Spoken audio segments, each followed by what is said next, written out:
McGraw Hill Ascent Audio presents The Burnout Fix. Overcome overwhelm, beat busy, and sustain success in the new world of work. By Jacinta M. Jimenez. Narrated by Joana Garcia. Publisher's note. In this audio edition, you will hear references to figures, charts, tables, and worksheets present in the print and ebook formats of the book. Introduction. The rhythm of life is a powerful beat. Sammy Davis, Jr. My story. His physical pulse. "You need to book a flight down to Newport Beach immediately." My mom's voice was breathless and quick with intensity. "What? I don't understand," I said. "As soon as the plane landed, the ambulance took him. He's at Hoag Hospital. Hurry! Book you and your dad a flight. There may not be much time left. He's very sick. His heart is failing." The conversation was brief, direct, and focused. I remember how my heart beat frantically in my chest as I hung up the phone. Before I could mentally or emotionally process what was happening, shock kicked in, and the next few hours became a set of disjointed memories. I vaguely remember going online, booking the next flight out, calling my father, and coordinating with him to meet me at the airport. "Don't forget, meet me at Southwest Airlines, Terminal 1, I'd explained. Before we knew it, we had arrived. The next clear memory I have of that day was standing shoulder to shoulder between my mother and father. The three of us looked up intently as the tall doctor in a white coat with kind blue eyes spoke. As he uttered the words, "There is a 45% chance he will make it through the night," my ears began to ring, and again I could distinctly remember feeling my heart racing in my chest. I don't remember much else from that day. The nurse finally allowed us to go into his quarantined room in the restricted patient area. On the one hand, I desperately wanted to see him. On the other, I was terrified about what I'd see behind the door marked "Caution" and "Cardiovascular Intensive Care Unit." As I washed my hands and put on the required gloves and mask, I tried my hardest to channel courage by saying to myself under my breath, "Please, God, keep his pulse steady for me." When I walked through the doors, I saw my brother surrounded by countless medical devices, screens, IV poles, and machines. Cords and tubes that looked like jungle vines covering an ancient relic lined the walls and filled the room. There he was, my older brother, an independent and free-thinking soul, now barely holding on to life. He was only in his late 20s, yet he had lost his vitality and energy and was no longer fully himself. His physical pulse was so weak. It's funny how out of nowhere life could just turn your world upside down. Not even 24 hours earlier, I was sitting in a bookstore cafe, typing away on my computer. I was beginning to write my doctoral dissertation proposal and was feeling the pressure of getting it right. I had the chief of the Division of Adult Psychiatry at Stanford University School of Medicine as my dissertation chair, and as a result was having major imposter syndrome, and then some. And now I found myself sitting in a hospital waiting room, watching my parents fall apart with worry while we waited on my brother's fate. It was the longest night of my life. My personal pulse. By a miracle, my brother held on, and the next night he did the same, and the night after that as well. We had no choice but to live one day at a time for a while. Over the course of a few days, the code blue alarm would go off from time to time, and the nurses would frantically usher us out of the room. Still, he hung on. I will be forever grateful to those doctors and nurses who treated us with such care while working tirelessly to keep my brother alive. My brother stayed many days in the cardiovascular intensive care unit until eventually the team was able to stabilize him enough to operate. And after that, he still had a very long recovery to get his heart and body strong enough to travel back home. This is where things became even more complicated for my family. Life had collided with work. My parents were self-employed, running an after-school enrichment program where many children depended on them for their care. If they stopped working, they would have no income, and the medical bills were accumulating quickly. We all needed to pitch in to look after my brother, and because I was the almost doctor in the family, albeit not pursuing a medical degree, I took charge. I stepped up to coordinate my brother's care. I'd always been a straight-A, high-achieving student and wanted to be a hero for my family. I wanted so badly to help my parents, who were barely coping with the stress of their ailing son. Always ambitious, there was no way I was going to slow down completing my dissertation. I come from very humble beginnings, to say the least. My maternal grandparents only achieved an 8th grade education, and my father's family grew up in poverty as migrant farm laborers from Mexico. Here I was, about to achieve something I'd only dreamed of. I was about to be part of the incredibly small percentage of Hispanic students in the United States who would earn a doctorate in psychology. I wanted to make my family proud and show myself that anything is possible if you just work hard enough. I mean, no pain, no gain, right? My plan seemed simple enough. I would continue to move forward on my dissertation while continuing with my behavioral medicine practicum rotations. I'd simultaneously help manage my brother's care, including flying down on weekends when I could. All I had to do was hustle harder and work more. I shortened my sleep time, downshifted my social time, cut down on exercise, and ramped up my work hours. I justified these trade-offs by thinking about them as temporary. As soon as my brother's health improved, I would go back to my typical method of operating. At first, save for events such as eating Thanksgiving dinner in a hospital cafeteria, things seemed to go pretty well. I finished my dissertation and set a final defense date. However, as time wore on, I started feeling overwhelmed, eventually finding myself in an exhausted daze. Where I'd felt enthusiastic and energetic before, now I was mostly just going through the motions. I no longer cracked jokes or stopped in the hallway to join in on water cooler chat with my colleagues. My typical pop-out-of-bed refreshed and ready to start the day feeling had become more like an inner battle of will. Worried that my struggle to keep up meant I couldn't hack it in graduate school, I kept my challenges mostly to myself. I chalked up my malaise to the fact that I working harder, not smarter. So, I just needed to work smarter. I optimized my calendar to maximize my output through productivity hacks. I kept my ever-growing to-do list up to date, and I engaged in some serious multitasking, such as listening to books on tape while cleaning the house. I eliminated all things I deemed non-essential for achieving my goals, such as study group time and social commitments, and I also set up a repeatable work and study routine. Try as I might, however, things just seemed to get worse. I started noticing that I was becoming much more easily irritated with close friends and family members.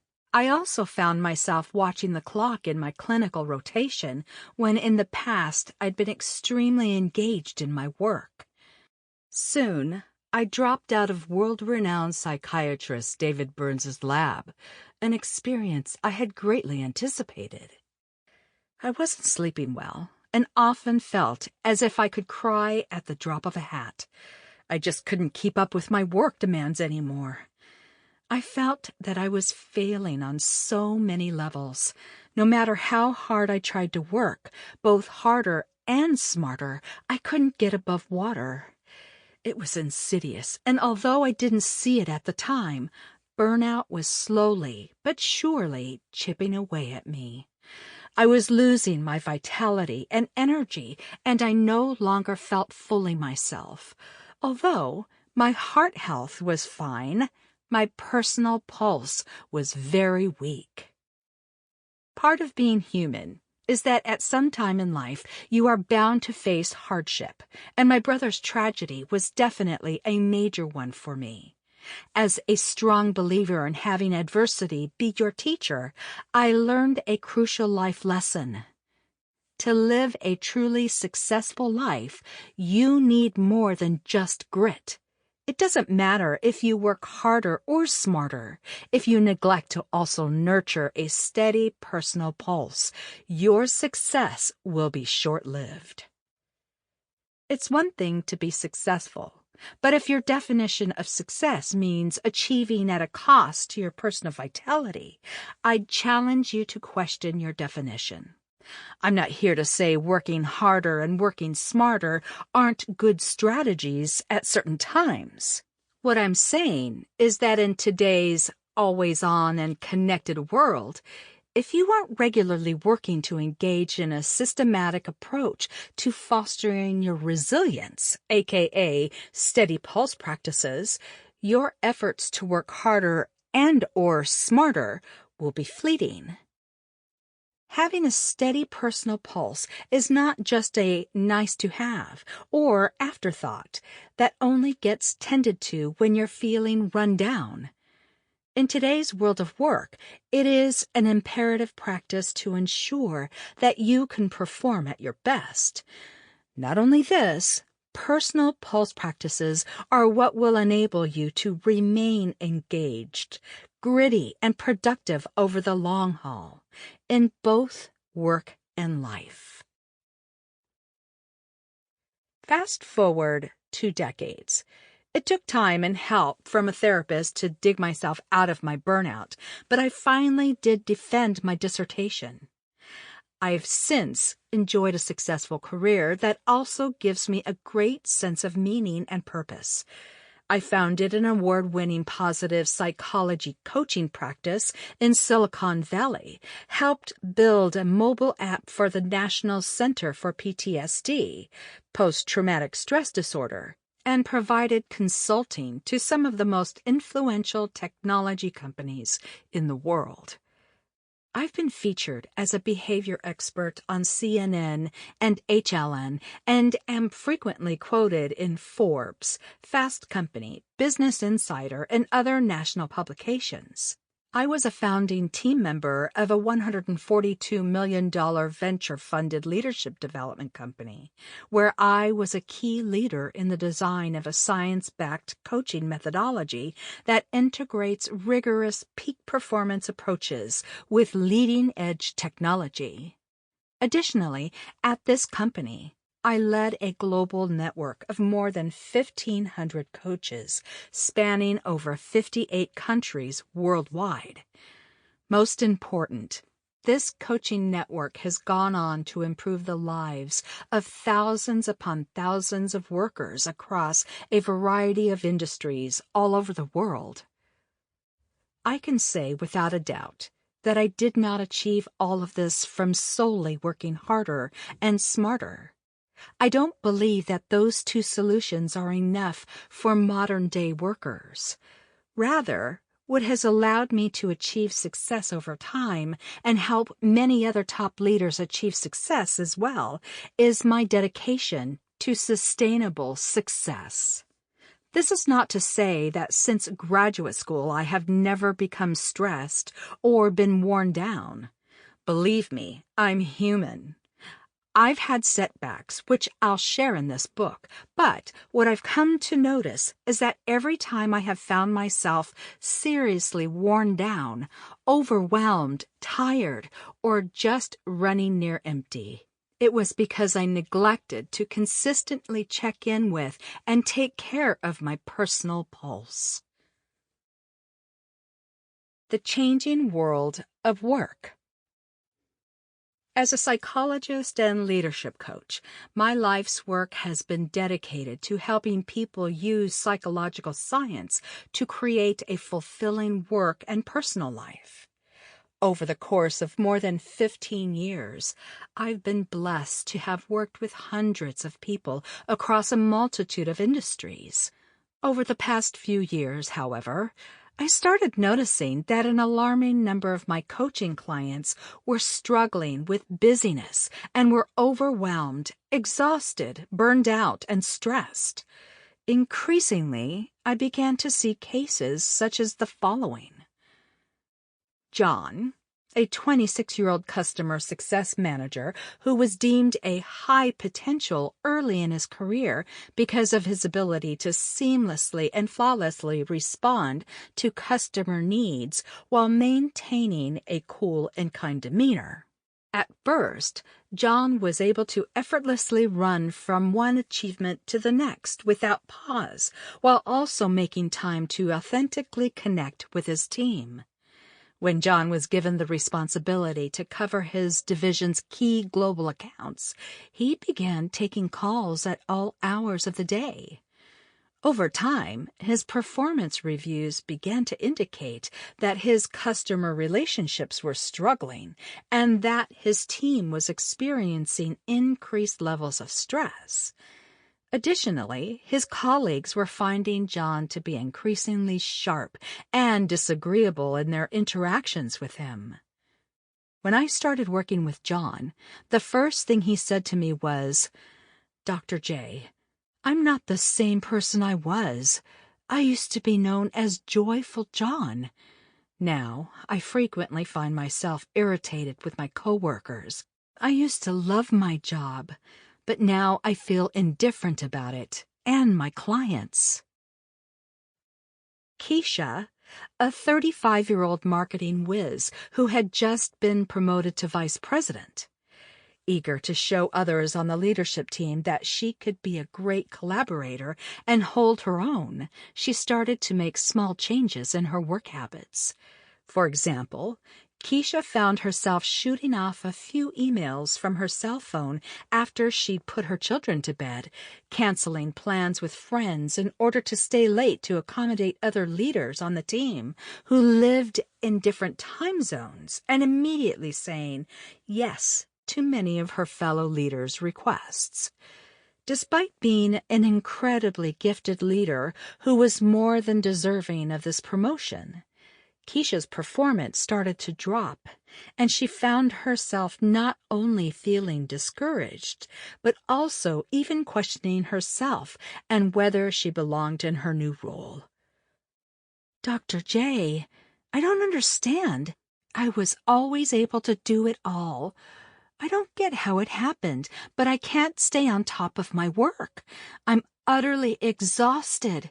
Each project is becoming overwhelming. I used to be so competent. Now I can't seem to make progress. Maybe I wasn't ready for this promotion after all." Angelo, a 45-year-old account executive who had always prided himself on hitting challenging sales quotas by powering through and holding tightly to the belief that living in overdrive was just a part of being successful in modern-day life. Angelo was known for responding to clients' calls, messages, and texts quickly and thoughtfully at all times of the day. Unfortunately, when Angelo's father was diagnosed with early-onset Alzheimer's disease, Angelo found that he was unable to change his work habits to incorporate this additional responsibility in his life. By the time Angelo started working with me, he was struggling to maintain his sales superstar status and was also failing to build in the time to sharpen his skills and continue to nurture his abilities. One of the first things Angelo said to me was, "Dr. J, I'm so stressed. I'm at my breaking point. I'm so busy keeping my clients engaged and getting deals that I don't have time to learn and keep up with all of our new product offerings and sales pitch strategies. I'm no longer the fun person I used to be, and it's affecting my sales quota." The people and stories are different, but they all share a common concerning trend. Beyond a certain threshold, each of these hardworking, high-achieving individuals had actually found themselves less effective and efficient, eventually resulting in a wavering sense of vitality, energy, and productivity. These stories represent the biggest thing that keeps me up at night out of concern for today's workforce. While the world of work is changing rapidly, we humans are not productively adapting alongside it. Changes such as hyperconnectivity and globalization have created an always-on and always-connected culture that has fundamentally altered how we live and work.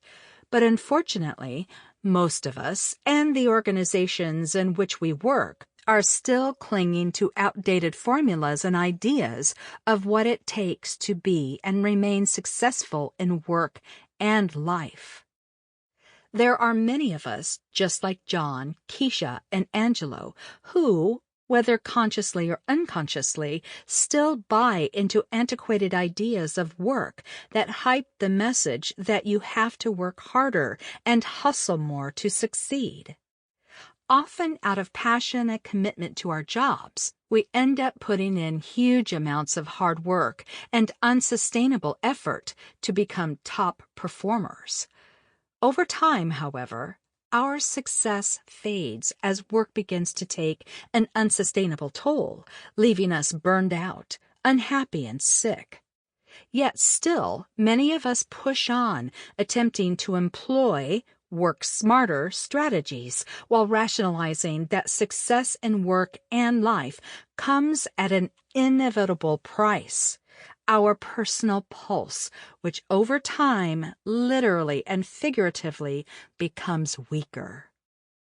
Unsustainable effort, whether generated from individual work habits, poor management practices, organizational cultures, or all three, has led to an alarming epidemic of work-related stress and burnout. This is so much so that in May 2019, the World Health Organization even went so far as to officially classify burnout as a syndrome conceptualized as resulting from chronic workplace stress that has not been successfully managed. This social problem has huge repercussions for businesses and individuals, but don't just take my word for it. The numbers speak for themselves. 60% of employees report being stressed all or most of the time at work. A recent Deloitte workplace burnout survey found that 77% of respondents have experienced burnout in their current job. A recent Gallup study of nearly 7,500 full-time employees found that 23% reported feeling burned out at work, very often or always. Another survey shows that 65% of professionals are more stressed out at work than they were 5 years ago. Excessive workplace stress has been estimated to account for a staggering 120,000 deaths each year. It has been estimated that job stress costs the United States economy up to $300 billion every year due to related absenteeism, turnover, diminished productivity, and medical, legal, and insurance costs. As you can see from these numbers, stress and burnout are widespread. You're definitely not alone. Modern-day work life presents us with increasingly complex challenges and demands at an unrelenting pace.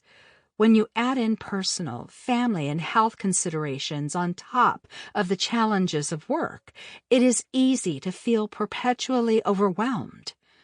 Unfortunately, although you've likely seen a lot of books, media, and articles that highlight the problem of overwork or how to recover from burnout, much less has been written on what people, teams, and organizations can systematically do to avoid it in the first place. We need action, not reaction. Our new world of work necessitates new ways to approach work. Getting to the heart of the matter. Perhaps the silver lining that may be found in this epidemic is that people are finally demanding more from their work. More and more of us are unwilling to idly accept high levels of workplace stress as part of being a working adult. In fact, the 2018 Global Talent Trends Survey found that 1 of every 2 employees wants to see a greater focus on well-being at their company. People often say, it's business, it's not personal. But work is personal. People are at the heart and soul of every organization. We are human beings first. Whether we like it or not, we are increasingly spending more time working, and as Annie Dillard famously stated, how we spend our days is, of course, how we spend our lives. If you are going to invest one of your most valuable and finite resources, your time, by spending the bulk of your waking hours and life at work, you need to be able to feel energized, vibrant, and engaged while doing it.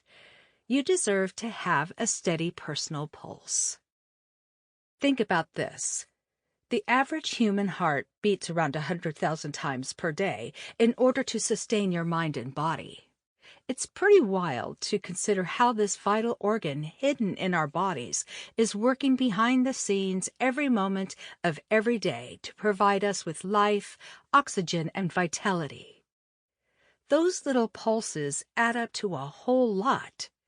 Without a steady heartbeat, our bodies soon lose verve and energy and ultimately cannot operate at full capacity.